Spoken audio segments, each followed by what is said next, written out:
आप देख रहे हैं P24 लाइव और मैं हूं आपके साथ परमिंदर शर्मा। हम अभी उपस्थित है बिक्रम के खुरेठा गांव में। जैसा कि मैं बता दूं कि बिक्रम के लाल और खुरेठा के लाल जो कि एक ग्रामीण क्षेत्र से एक कुमार मंगलम जी हैं, जो कि बिक्रम से पढ़ाई करते करते जिन्होंने दिल्ली तक सफर किया और आज वो एक असिस्टेंट प्रोफेसर के पद पर चयनित हुए हैं। तो हम उनसे खास बातचीत करते हैं कि आखिर इस चयनित के पीछे क्या क्या कितना मेहनत हुआ और इसके पीछे किसका किसका हाथ है। सर, सबसे पहले आप अपना परिचय बताइए।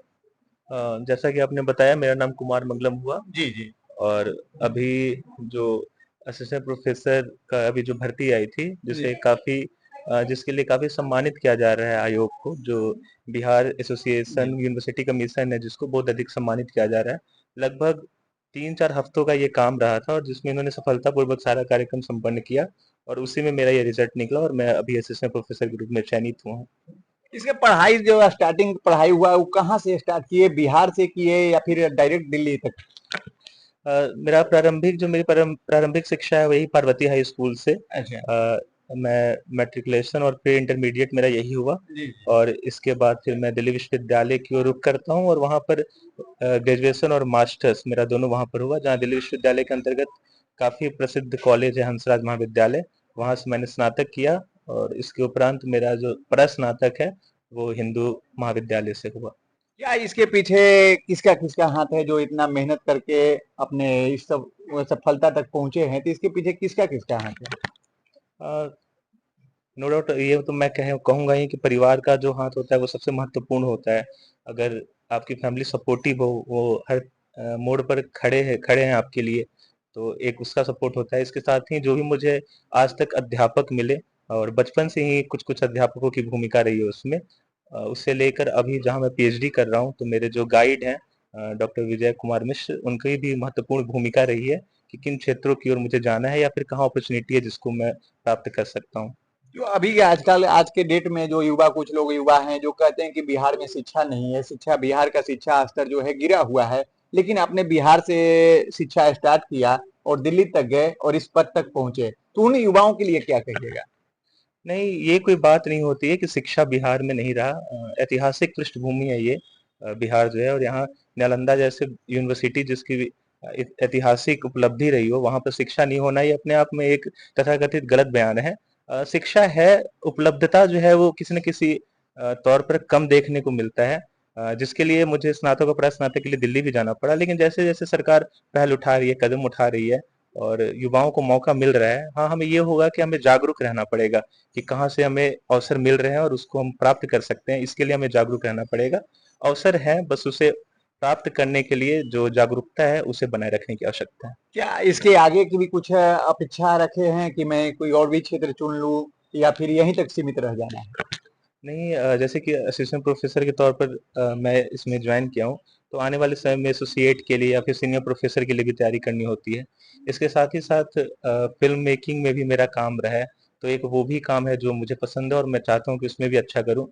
और इन सब के इतर जो प्रमुख कार्य है जिसके लिए मैं हिंदी साहित्य लिया था, वो है साहित्य लेखन का कार्य। तो उस पर भी मैं चाहता हूँ कि कुछ न कुछ काम होता रहे, और आने आने वाले समय में पाठक वर्ग को कुछ ऐसा मिले जो मैं चाहता हूँ। अच्छा मंगलम जी, असिस्टेंट प्रोफेसर के लिए आपको क्या क्या करने पड़ा? सबसे तो जो मैंडेटरी है, जो जरूरी है, उसके लिए तो आपके पास स्नातक होना चाहिए। जिस भी सब्जेक्ट में आप असिस्टेंट प्रोफेसर बनना चाहते हैं, जी। उस सब्जेक्ट से संबंधित आपके पास मास्टर्स होना चाहिए। तो उसके लिए जैसा जैसा कि मैंने बताया कि ग्रेजुएशन मेरा हंसराज से हुआ, तो हिंदू से मेरा मास्टर्स हुआ, हिंदी साहित्य में ही। इसके बाद नेट जो है वो असिस्टेंट प्रोफेसर के लिए जो जरूरी होता है, तो उसमें जेआरएफ होता है। जब आप नेट में अच्छा मार्क्स लाते हैं, तो आपको जूनियर रिसर्च फेलोशिप के लिए अप्लाई कर सकते हैं आप। तो मेरा अभी जेआरएफ है, और जेआरएफ के साथ रहते रहते मैंने पीएचडी के लिए अप्लाई किया दिल्ली विश्वविद्यालय में, जहाँ पर मेरा दाखिला हुआ, और अभी मैं शोधार्थी भी हूँ दिल्ली विश्वविद्यालय में। और वहाँ पर डॉक्टर विजय कुमार मिश्र के अंडर मेरी पीएचडी हो रही है। और इसके साथ साथ आपको अगर आपका पीएचडी सबमिट हो चुका है, तो उसके भी एफए स्कोर में मार्क्स आते हैं, लेकिन वो जरूरी नहीं है। तो मैं अपने नेट के आधार पर, और साथ में साथ मेरा पीएचडी हो रही थी, इन सबको ध्यान में रखते हुए मैंने अप्लाई किया था। और एपीआई स्कोर मेरा अच्छा रहने के साथ साथ जो इंटरव्यू लिया इन्होंने 12 मार्क्स का, तो वो इंटरव्यू भी काफी ठीक गया, जिसके कारण रिजल्ट जो है वो सकारात्मक रहा। क्या कब कब ज्वाइन कर रहे हैं? अभी 7 तारीख को इन्होंने यूनिवर्सिटी में वेरिफिकेशन का कार्य किया है, तो वीर कुंवर सिंह यूनिवर्सिटी मुझे प्राप्त हुआ है, वहां पर वेरिफिकेशन की प्रक्रिया हुई है। 10 तारीख तक कॉलेज देने का इन्होंने वादा किया है, तो आगे देखना है क्या मिलता है। मंगलम जी, आप जैसे छोटी छोटी फिल्म भी आपने बनाया है पहले भी, जैसे यूट्यूब पे मैंने देखा भी है, तो क्या उस पे क्या क्या आपने किया है? तो एक दिल्ली जैसा अगर जगह मिल जाए आपको पढ़ने के लिए, शोध करने के लिए, तो आपके पास एक सुनहरा मौका रहता है कि आपके पास जो भी गुण हो, एक्स्ट्रा करिकुलम के से एक्टिविटी से संबंधित जो भी गुण हो आप में, वो आप उसको प्राप्त कर सकते हैं। तो मेरे लिए एक अच्छा अवसर था कि चूंकि मेरी रुचि रही थी फिल्मों को लेकर, डायरेक्शन और राइटिंग में, तो मैंने उसको जमाया और इस पे 2 फिल्में भी की हमने। आने जी वाले समय में मैं आशा करता हूँ और ये विश्वास भी दिलाता हूँ कि और भी फिल्में इस तरीके की आती रहेंगी। साथ ही साथ फिल्मों के इतर भी अगर मैं बताऊं आपको, तो मेरा जो मन जो लगता है वो साहित्य लेखन में, कवि सम्मेलनों में बहुत मन लगता है।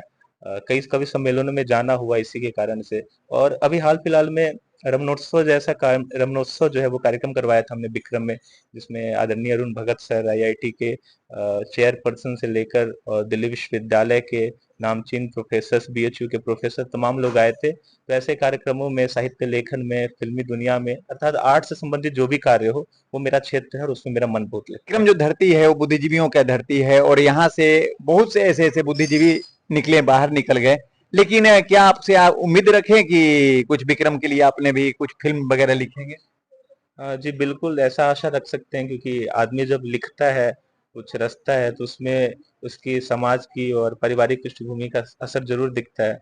और मैं जहाँ तक मेरे परिवार की स्थिति की बात है, तो शुरू से ही शिक्षा जो है ये ध्येय में रखा हमारे परिवार ने। आज से पहले मेरे परदादा जो थे, जो दादा थे, अभी मेरे पिता और बड़े पिता हैं, उन सभी का कार्य इस साहित्य और संस्कृति के विकास में ही लगा रहता है। तो उनसे काफ़ी कुछ सीखने के लिए मिलता है, और ऐसे में जब वो उसका उत्तराधिकारी बनने का मुझे मौका मिला है, तो मैं आशा रखता हूँ कि ऐसे कार्य ज़रूर करूँगा जिससे साहित्य या संस्कृति में और अधिक समृद्धि कर सकूँ। बहुत बहुत धन्यवाद कुमार मंगलम जी।